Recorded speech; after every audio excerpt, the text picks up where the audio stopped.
At para sagutin ang ilang may init na issue sa papainit at papainit na halalan, makakasama natin live si Vice Presidential Candidate Senator Cheese Escudero sa ating segment na Yes or No.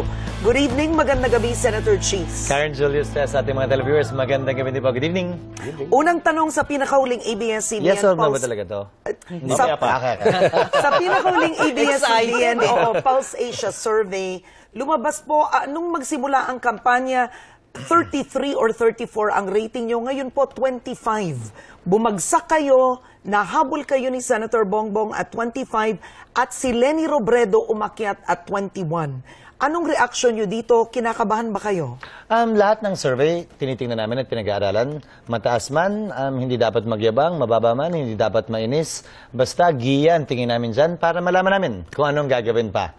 Sa dulo, alalahanin mo Karen, says Julius, anak lang ako ng empleyado ng tatay ni Senator Marcos. So natapat kami o dikit kami, malaking bagay na sa akin yun dahil pagiging senador na ang pinakamataas na pwestong halal na narating ng pamilya at apelido namin. Ano ba ang pananaw ninyo? Pareho ba kay Bongbong Marcos na dapat mag-move on na at wag nang tanawin yung nakaraan? Kailangan pagpulutan natin ng aral palagi ang kasaysayan para hindi natin pilit na inuulit ang mga pagkakamali ng nakaraan. Yun ang paniniwala ko. Pero may mga nakakaramdam na hindi nyo kayang questionin si Bongbong. Doon sa isang debate, ang kumwestiyon si Leni. Salita yon, Ses. Ako ang pangunahing author at sponsor ng batas na nagsasabing dapat magbayad ng kompensasyon sa human rights victims. Hindi naman lahat nadadaan lamang yung salita. Pag may nagawa ka na, siguro dapat yung nagawa mo should speak for itself. Paano mo nakuha ang endorsement ni Paulo Duterte, anak ni Mayor? Matagal na kaming magkakilala at magkaibigan. Katulad ng pagbisita ko lamang kay Mayor Tommy Osmeña, yung relasyon namin goes beyond politics. Bago mag-eleksyon, may eleksyon man o wala, pagkatapos ng eleksyon, yung relasyon, hindi naman mawawala yon. Pero ang sabi ng tatay ni Mayor, wag daw pakinggan yung anak niya at pakinggan siya dahil siya ang tumatakbong Pangulo. Payo ng lolo ko, huwag kang papasok o manghihimasok sa hindi pagkakaunawaan ng isang pamilya. Madadamay ka. Bati na sila kayo magkaaway pa. Okay, siguro ang tanong ng mga nanonood dyan, bakit ko iboboto si Cheese? Ano bang gagawin ni Cheese na hindi pwedeng gawin ni Leni or hindi gagawin ni Bongbong or ni Alan or Gringo? Hindi ko ugali magbuhat ng bangko, Karen, o manira ng kalaban. Lahat ng tumatakbo sa pagkaikalawang Pangulo, kwalipikado. Lahat may track record at lahat may angking talino at pwedeng ialay sa sambayanan. Ayoko manggaling sa akin kung bakit ako at kung bakit hindi ang iba. Okay. Lahat kasi ng eleksyon Pagkakataon mo na yan.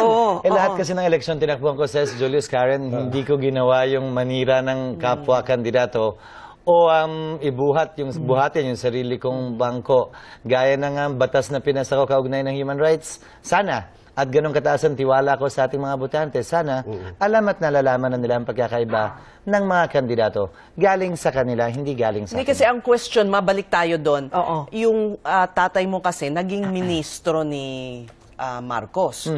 Kaya parang hindi mo kayang i-challenge si Ba't Bongbong. pinasa ko yung batas na nagpapabayad ng kompensasyon sa human rights victims? Says 25 years pending sa Kongreso yun. Noong naging chairman ako ng Committee on Justice, doon lamang napasa yun. Miyembro pa ng Senado si Senator Marcos. Okay.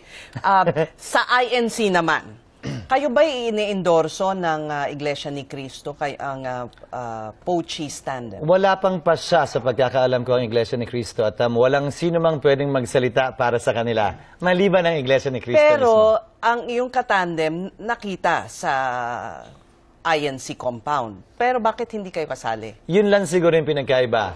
May nakakita sa kanya at may naglabas. Pero tinitiyak ko, lahat ng kandidato. So nandun ka nagpunta na. Galing ka na doon.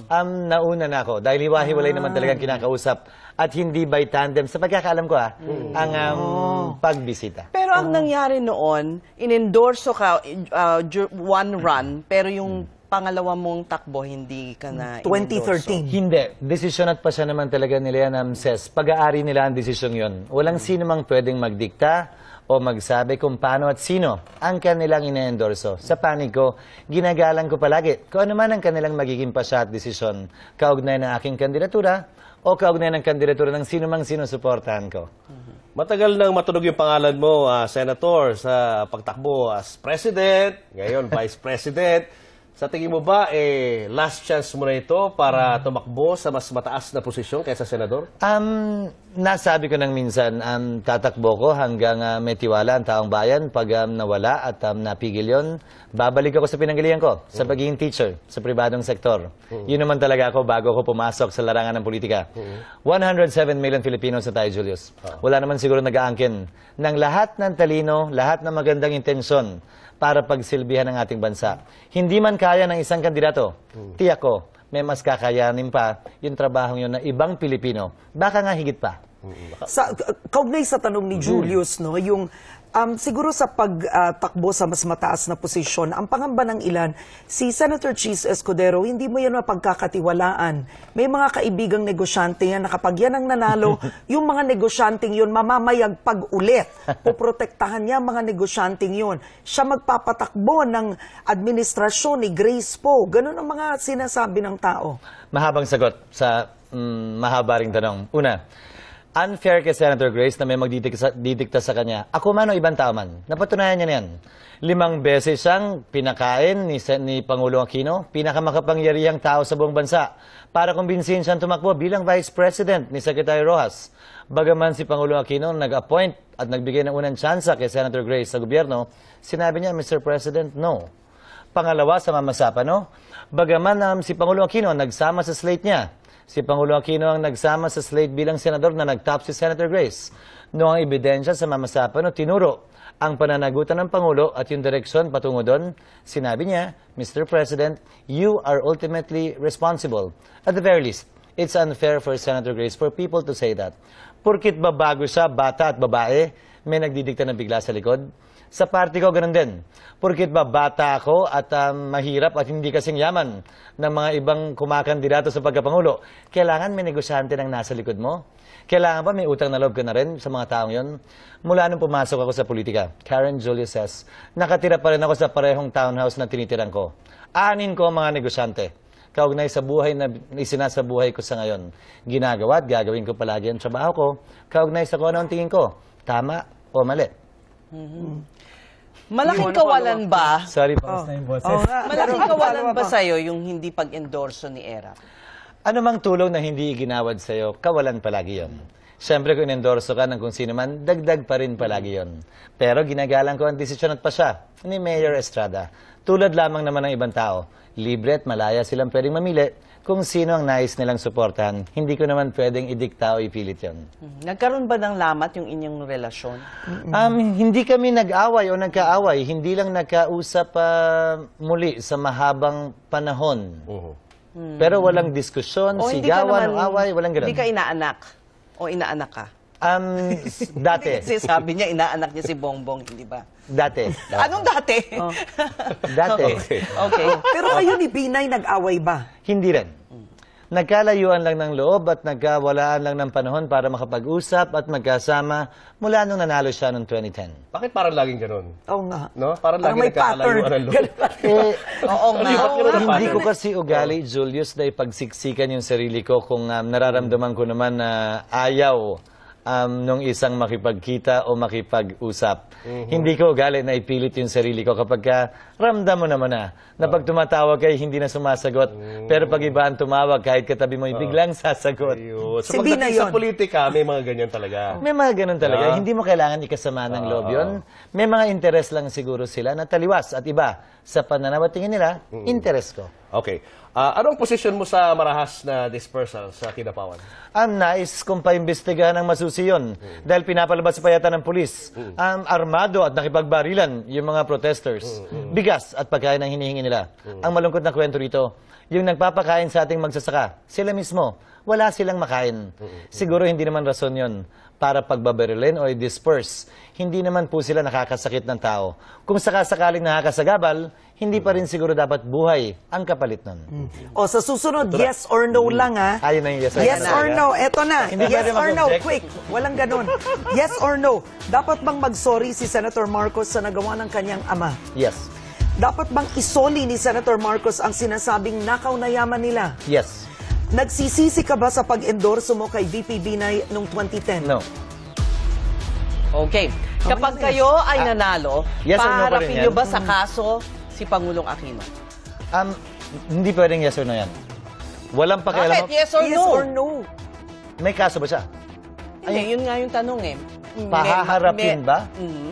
Hindi Mamasapan no isang halimbawa. Hindi kasi trabaho ng ikalawang Pangulo yan. Trabaho ng husgado at korte yan. So kung may kaso, dapat ituloy. Kung walang kaso, hindi para sa amin na simulan o kasuhan siya dahil lamang ibang sinuportahan niya. Sige na nga. Sorry, hindi, palagpasin yes, natin. Okay. Si Bobby Ongpin po ba ay sacred cow sa inyo? Hindi. Ano? Okay. Itutuloy mo ba ang kaso laban kina VP Binay? Pending na sa korte yan. Senador Enrile, Pending na rin sa korte yan. Jinggoy, Pending. Revilla. Sanay tayo na ang presidente nakikialam sa mga kaso ng kung sino mang politiko o malaking tao. Panahon na para baguhin natin yun. Walang pakialam ang presidente o ikalawang pangulo sa anumang kaso. Separation of the different branches of government yan. Dapat hindi manghimasok ang executive dyan. Realistic ba ang pangako ni na Duterte at Cayetano na sa loob ng 6 na buwan, wala ng droga sa Pilipinas at bababa ang crime rate? No. Buntis na ba si Mrs. Hart Escudero? Nagpa-practice pa lang. No. Pabor ka ba sa pagbalik ng death penalty? Hindi. No. Continue lang doon. Paano yan? Ba't si Senator Grace nagbago? Dati no sa death penalty, biglang nagtaas kamay siya sa huling debate sa death penalty. Hindi kayo magkatugma doon. Magkaiba kami ng opinion talaga doon. Isa ako sa mga bumoto para alisin ang death penalty noong 1999 at patuloy na hindi nagbabago ang posisyon ko ron. Hindi naman namin, Karen, kailangan magkaisa sa lahat ng mga issue at tanong. Pero nagpalit siya ng isip. Hindi ko alam na nagpalit siya ng isip kaugnay nun. Hindi kasi napakwalify eh. Marahil yung unang tanong ay generic at hindi natanong kung saan lang kung sakasakali. Pwedeng pahabol, divorce. Yes, ma'am. Divorce. No, dapat mas gawin nating affordable at accessible ang annulment natin sa ilalim ng family code. Nakuha ko na yung dati. Late, sorry. Na ano? Dating inaanak ni Era. yan, ano ba Okay, muna? nag-gets ko na. Pero hindi pa rin dati yun. Dati. sige. Kahit na, di ba? Ito muna tayo. Kami na sa nagdebate sa bigla eh. Twitter account ng ating netizens, sabi ni Maricel Bonifacio, bukod sa inyo, sino ang masasabi mong pinakamahusay na vice presidential candidate sa ngayon? Lahat, hindi ko pwedeng tawaran ang kakayanan ng bawat isa. Kasama ko sa Senado ang 4, kasama ko sa Kongreso yung 5. At nakatrabaho ko silang lahat. May habol pa kayo. Siguro yung same-sex marriage. Anong position mo dyan? Sang-ayon ako pero tingin ko hindi pa panahon. Okay. So that means no sa same-sex marriage. Sang-ayon nga ako pero tingin ko hindi pa panahon sa ngayon. Mas importante, anti-discrimination bill. Alright. Maraming salamat po sa inyo, Senator Cheese Escudero. Thank you, sir. Salamat Karen, Julius S. Good evening sa ating televiewers.